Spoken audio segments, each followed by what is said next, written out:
My fiancée disappeared on her birthday. She returned the next morning and said, "I'm an adult. I don't need to report my whereabouts to you." I replied, "Fair enough." Then I showed her the Instagram story her friend posted of them at a 5-star resort with guys. When she realized she was tagged, "Look, I'm not the kind of guy who needs to know where my girlfriend is every second of the day. We're both adults. We have our own lives."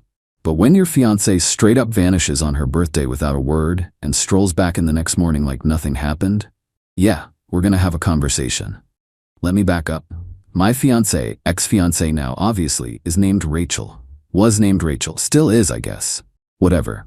We'd been together 3 years, engaged for 6 months, wedding planned for October, deposits paid, invitations ordered, the whole thing. Things had been weird for about 2 months before this happened. She'd gotten really close with her coworker Jenna. Like, suspiciously close. Every weekend was brunch with Jenna or spa day with Jenna or girls' night with Jenna. I didn't think much of it at first. She's allowed to have friends. I'm not one of those controlling dudes. But then the spending started. We had a joint account for wedding expenses. We'd both been contributing. I put in about $18,000 over 6 months. She put in maybe $4,000, whatever, I make more. Not a big deal. The account was supposed to be for venue, catering, photographer, all that stuff. Except the balance kept dropping faster than it should. I'd check it every few weeks. We budgeted $35,000 for the wedding. Should have had about $22,000 in there. Instead, we had $11,000. I asked Rachel about it. She said she'd been paying for wedding stuff, dress alterations, shoes, hair trial, makeup trial, bridesmaid gifts. Okay, fine, reasonable expenses, but $11,000 in 2 months? For that stuff? I pushed back. That seems high. Can you show me the receipts? I have them in a spreadsheet. I'll send it to you. When? This weekend. Weekend came and went. No spreadsheet. I asked again Monday. She said she forgot. Asked again Wednesday. She got defensive. Why are you interrogating me? You don't trust me with money? I just want to see where $11,000 went. And I told you I'll show you. Stop nagging me. Red flag. But I figured I'd wait for her birthday, then sit down and go through it together. Give her one more chance to be transparent. That conversation never happened. Then came her birthday. May 15th. She turned 28. I'd planned a nice dinner, made reservations at this Italian place she loves. Bought her a necklace she'd been eyeing. Nothing crazy, like $800. Wrapped it nice, had flowers delivered to her office. She seemed off all day, texting constantly, smiling at her phone. When I asked what was up, she said, "Nothing, just excited for tonight. We were supposed to meet at the restaurant at 7. I got there at 6:50. Waited. 7 came and went. 7:15, 7:30. I texted her. Where are you? No response. Called. Straight to voicemail. Called again. Voicemail. By 8, I was worried, like genuinely concerned something had happened. I called her sister. Hadn't heard from her. Called her mom. Nothing. I called Jenna. "Oh, Rachel's fine. She's just having fun with us. She'll text you later." And she hung up. What? Having fun with us? It's her birthday dinner. With me. Her fiancé. I sat in that restaurant for another 20 minutes, looking like an idiot, before I paid for my water and left. Drove home. She wasn't there. Her car was still in the driveway though, which was weird. I checked the house. Some of her stuff was gone. Overnight bag. Makeup. The nice dress she'd bought last week. Okay. So she'd planned this. She didn't forget. She deliberately ditched me. I texted her again. Rachel, I'm worried. Please let me know you're safe. Nothing. I tried calling Jenna again. Blocked. I didn't sleep. Spent the whole night alternating between worried and pissed. Mostly pissed. Around 8:30 the next morning, I heard a car pull up. Door opened. Rachel walked in. She looked fine. Not hungover, not upset. Just fine. Actually, she looked great. Hair done. Makeup perfect. Same dress from last night, but somehow not wrinkled. Hey, she said like nothing happened. Where were you? Out. Out where? You disappeared on your birthday. You missed our dinner. You didn't answer your phone. I was worried sick. I was with Jenna and some friends. It's my birthday. I wanted to have fun. By ditching me? Without a word? She dropped her bag on the floor. Look, I'm an adult. I don't need to report my whereabouts to you. I just stared at her. Fair enough, I said. She blinked. What? You're right. You're an adult. You don't owe me an explanation. Oh, okay, good. She seemed surprised I wasn't pushing back. I'm gonna shower. Before you do that, I found something interesting on Instagram. What? I'd actually found it at 3 a.m. when I couldn't sleep. I'd been scrolling through Instagram, checking if anyone had posted anything about Rachel, her friends, her coworkers. Anyone. That's when I saw Jenna had posted a story. I don't even follow Jenna, but Rachel does, and I was looking at her following list, clicking through profiles. Jenna's story, posted 11/7 the previous night. First slide, champagne glasses clinking, caption birthday behavior. Second slide, group shot in what looked like a hotel lobby. Fancy, marble floors, crystal chandeliers, Rachel front and center, huge smile. Third slide, the one that made my blood boil. Video, Rachel, Jenna, and 2 other girls at a bar. Music playing, they're dancing, drinks in hand, and 3 guys. Well-dressed, confident. One of them, tall, dark hair, expensive watch, had his arm around Rachel's waist. She was laughing, leaning into him, her hand on his chest. The location tag, the Grandview Resort and Spa, and Rachel was tagged in it. At Rachel.Morrison. I screenshot everything immediately. Stories only last 24 hours, and I needed proof in case she tried to deny it. Now I pulled out my phone, opened Instagram, pulled up the screenshots. This, I said, showing her the first image. She squinted at it. That's just... I swiped to the next one. The group shot. This. Her face was starting to change, going from defensive to concerned. I swiped to the video, hit play.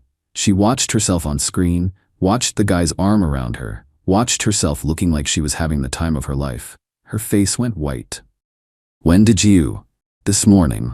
Jenna posted it on her story around 11 p.m. last night. You're tagged in it, which means all your followers can see it, including me, including your mom, including everyone we sent save the dates to. Her hand went to her mouth. Oh my God. This morning, Jenna posted it on her story. You're tagged in it. I can explain. Can you? We just went for drinks. That's it. At the Grandview Resort, 2 hours away. That requires an overnight stay, which explains why you're just now getting back. We got a room, yes, but nothing happened. Who are those guys? Just friends of Jenna's. Friends who pay for 5-star resort rooms? Silence. Let me guess. They paid for everything. Rooms, drinks, dinner. What does that matter?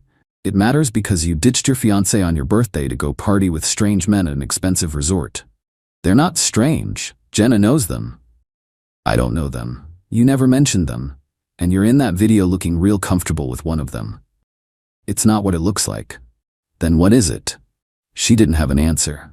Here's what I think, I said. I think you and Jenna have been doing this for a while. These girls' nights that cost hundreds of dollars. The spa days at places we can't afford. All of it funded by guys you meet up with. That's not? Check your bank account. What? I pulled up our joint account on my phone, showed her the transaction history. May 3rd, $450 charged to your credit card at Elevation Lounge. That's a club downtown. Bottle service minimum. May 10th, $380 at Azure Spa.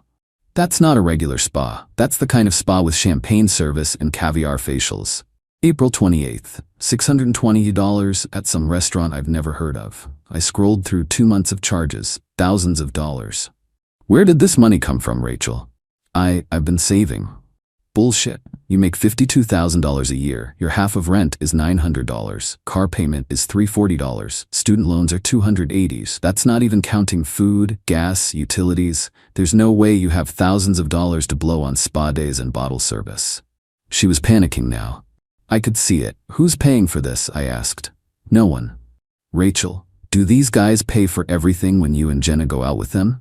Long pause. Sometimes. In exchange for what? Nothing. Just company. They like having attractive women around when they're out. It makes them look good. So you're an escort. I am not.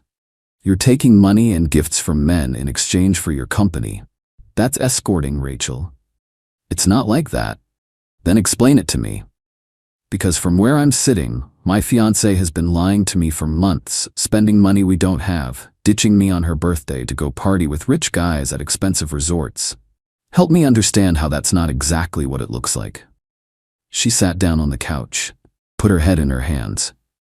It started as just fun. Jenna's friend knew these guys. They're finance guys or something. They offered to pay for dinner if we'd hang out with them. It wasn't a big deal. When? Like 3 months ago. 3 months, right around when the weird behavior started, and it escalated from there.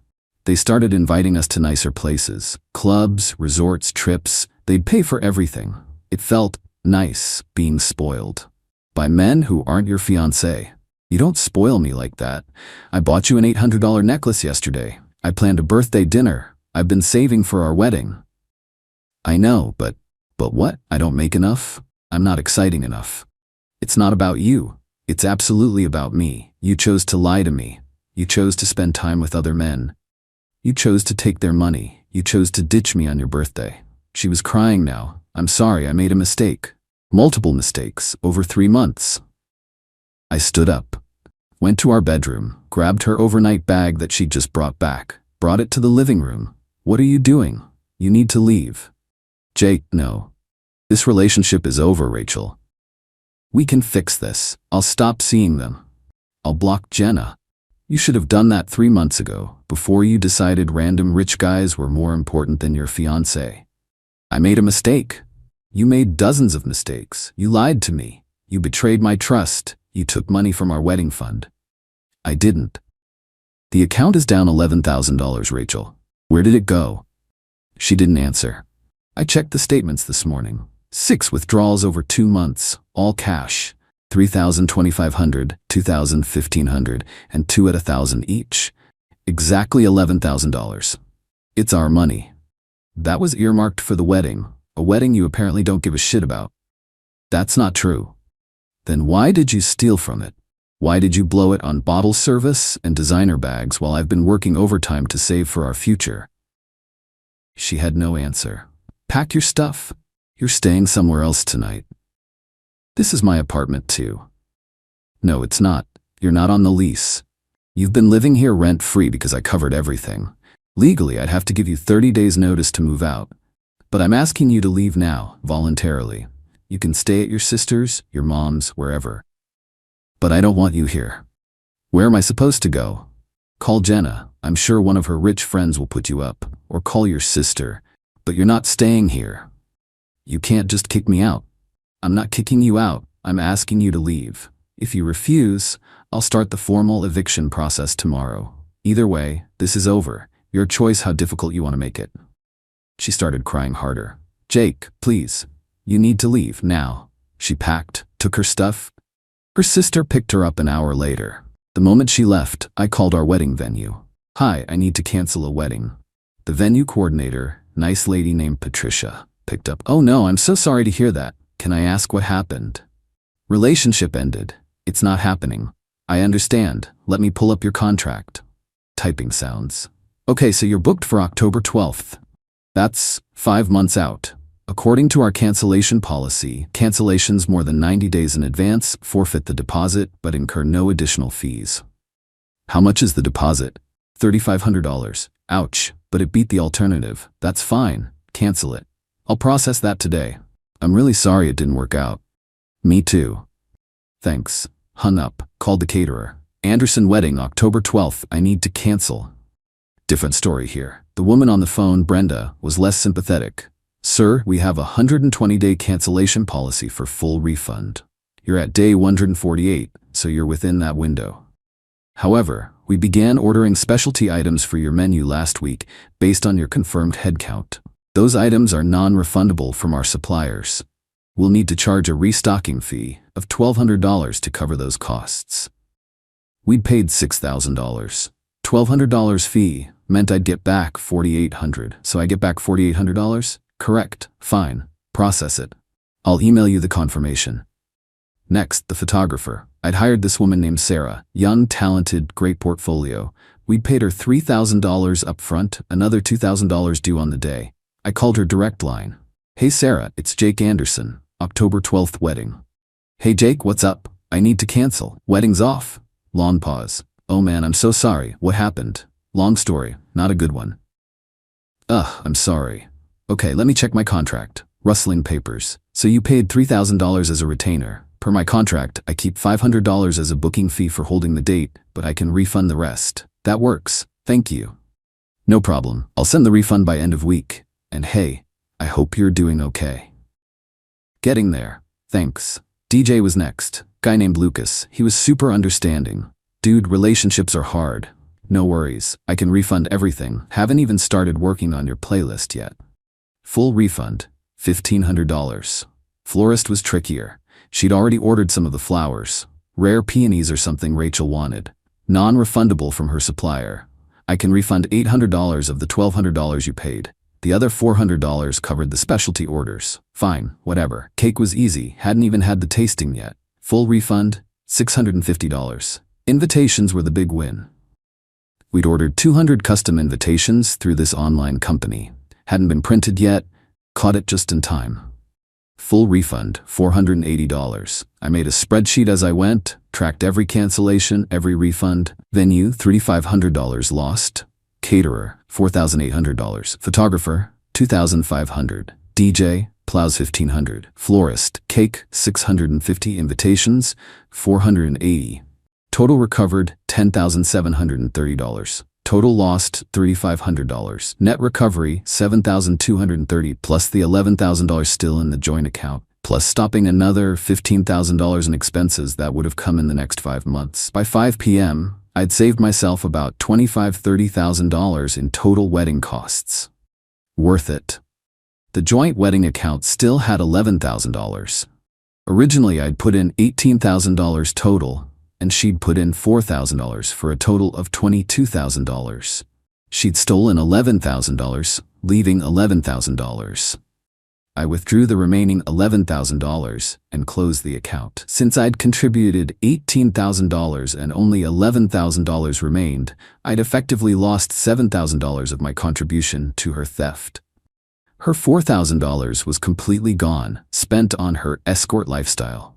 I kept the $11,000, figured I'd earned it. Then I called my credit card company. Rachel had an authorized user card on my account. I canceled her card immediately and had a new primary card sent to me, checked for any recent charges. Sure enough, $2,800 in charges over the past 2 weeks. Spa treatments, restaurants, shopping. I couldn't dispute them. She was an authorized user when she made them, so they were technically legitimate. But I could stop her from making any more. The $2,800 was gone. Another cost of this relationship. Whatever. Small price compared to what I could have lost. Changed the locks on my apartment. Her key didn't work anymore. Blocked her number. Blocked her on all social media. By day 3, her sister was calling me. Jake, Rachel is devastated. She made a mistake. Can you please talk to her? No, she loves you. She wants to fix this. She loved the attention more. We're done. You're being cruel. I'm being honest. She lied to me for 3 months. She stole from our wedding fund. She ditched me on her birthday to sleep over at a resort with random guys. There's nothing to fix. She says nothing physical happened. I don't believe her. And even if that's true, emotional infidelity is still infidelity. She chose them over me repeatedly. That's not a mistake, that's a choice. Her sister tried a few more times. I stopped answering. Rachel's mom called. Same script. I shut it down. A week later, Rachel showed up at my apartment. I didn't let her in. Jake, please, I'm sorry. I'll do anything. It's done, Rachel. I love you. You loved what I provided. Stability, someone to pay the rent while you played sugar baby on the side. That's not. Go home. I don't have a home. I'm staying at Jenna's, and she's pissed at me because her friend group doesn't want me around anymore. Sounds like a you problem. I have nowhere to go. Again, you problem. Should have thought about that before you blew up your life. Can I at least get my stuff? I have it boxed up. I'll leave it outside tomorrow. Pick it up whenever. You're such an asshole. I'm the asshole? You're the one who fucked around with rich dudes while planning a wedding. I didn't fuck anyone. Sure, Rachel. You just slept over at resorts with them for fun. It wasn't like that. I really don't care anymore. We're done. Move on. I closed the door. She banged on it for a minute, then left. 2 weeks after that, I got a call from an unknown number. Figured it was Rachel using someone else's phone. Almost didn't answer. But something made me pick up. Is this Jake? Male voice. Not one I recognized. Sounded nervous. Who's this?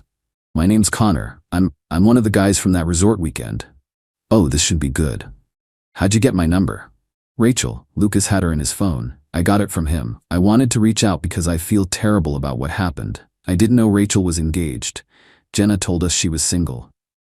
Jenna lied to you. Yeah, I figured that out after everything blew up. I heard Rachel had been engaged, but that it ended badly. Then I saw her last name in an old text and Googled you guys. Found some wedding website stuff before it got taken down. Put 2 and 2 together. Right. I just wanted to apologize. We had no idea. If we'd known, we never would have invited her. What exactly did you guys think was going on? Pause, like he was choosing his words carefully. Jenna pitched it as like professional companionship. Her and her friends are fun, attractive, good conversationalists. We're busy guys who don't have time to date seriously, but like having company when we go out. We pay for nice dinners and trips, they hang out with us, everyone has a good time. No expectations beyond that. That's escorting. I mean, legally, no. There's no transaction of sex for money. It's just paying for someone's company. Semantics. Maybe. But it's a thing, more common than you'd think. And you didn't think it was weird that these women needed money to hang out with you? Honestly? No. We're not relationship material. We work 80-hour weeks. We travel constantly. We're not looking for girlfriends, but we like going to nice places and having fun people around. It's mutually beneficial. Sure. Look, I'm not trying to justify it. I'm just explaining how Jenna framed it. She said all the girls were single, unattached, just having fun. Did Rachel sleep with any of you? Long pause. Not me, but someone? Another pause. I think maybe. I'm not sure. She and my buddy Lucas left the bar together that night at the resort around midnight. Went back to his room. I didn't see her again until the next morning at breakfast. There it is. What was she like? Rachel? Yeah. She seemed, I don't know, conflicted. Like she was having fun but felt guilty about it. She kept checking her phone, texting someone. When Jenna posted that Instagram story, Rachel freaked out, made her delete it, but I guess it was too late by then. Yeah. I'd already screenshot it. Smart. For what it's worth, Lucas felt like shit when he found out about you. He ended things with her immediately. Blocked her number and everything. Good for Lucas. I know this doesn't change anything, but I wanted you to know. We're not homewreckers. We had no idea. I believe you. Thanks for calling. I'm really sorry, man, for whatever it's worth. Not your fault. You didn't know. I hung up. So she did cheat. Not that it mattered at that point. We were already done, but it was nice to have confirmation that my gut was right. 3 weeks later, I heard from a mutual friend that Rachel had moved in with her mom. She'd quit her job. Turns out she couldn't afford to stay in the city without my rent subsidy and her sugar baby income. Jenna had cut her off after the whole thing imploded. The finance bros wanted nothing to do with her once they found out she'd lied about being single. Turns out they had some ethics. Weird. Last I heard, she was trying to get her old college boyfriend back. Good luck with that. As for me, I kept the apartment, kept the ring. She never asked for it back and I wasn't offering. Sold it. Got back about 60% of what I paid. Used it to take a trip to Japan. Always wanted to go.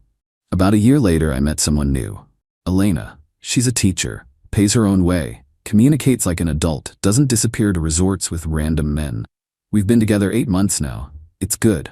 I told her about Rachel early on. She asked if I had trust issues. I said I had pattern recognition. She laughed. Said that was fair. Rachel chose attention over loyalty. Expensive dinners over honesty. Strangers over her fiancé. When she got caught, she tried to make it seem like I was the problem. But here's the thing about being an adult who doesn't need to report their whereabouts. Adults also deal with consequences. Rachel lost everything.